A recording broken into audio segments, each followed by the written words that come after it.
আমি কোনোদিন পুরী যাইনি। তাই জন্যই হয়তো দীঘার জগন্নাথ মন্দিরটা আমার এত ভালো লেগেছে। ওরা আমাকে বলছিল যে পুরীর জগন্নাথ মন্দির বলে আরো অনেক বড়। ইচ্ছে রইল খুব তাড়াতাড়ি যাওয়ার। আমি এটা খুব বিশ্বাস করি যে ভগবান যদি তার স্থানে নিচে ডাকে তবেই আমরা সেখানে যেতে পারি। এই ভিডিওটা আমার জগন্নাথ মন্দিরের পার্ট 2 এর ভিডিও। দীঘাতে তো খুব আনন্দ করলাম। এবার বাড়ি ফেরার পালা। ধীরে, ধীরে মনটা খুব খারাপ হচ্ছে। নমঃ পার্বতী পতে হর হর মহাদেব।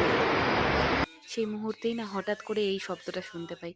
কি যে শান্তি লাগলো হঠাৎ করে বলে বোঝাতে পারবো না। যাই হোক আমরা ধীরে, ধীরে জগন্নাথের আসল মন্দিরটার দিকে এগোচ্ছিলাম। পুরো মন্দিরটা জুড়ে ছোট, ছোট অনেক ভগবানের মূর্তি স্থাপন করার ছিল। আমি হয়তো সব ভগবানকে চিনতেও পারছিলাম না অথবা বলতে পারো নামটাও জানি না।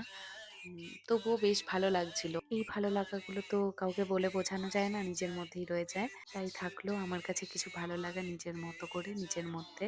নেক্সট টাইম চেষ্টা করব বাবা আর মাকে নিয়ে আসার। আমি মন্দিরটায় ঢুকে কেন জানি না আমার বাবা মাকে খুব মিস করছি।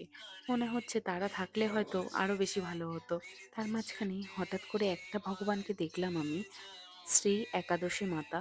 আমি এই মূর্তিটাই প্রথম দেখলাম। এর আগে একাদশী শব্দটা শুনেছি, কিন্তু একাদশী মাতা বলেও যে কোনো মাতা আছে তা আমার সত্যিই জানা ছিল না।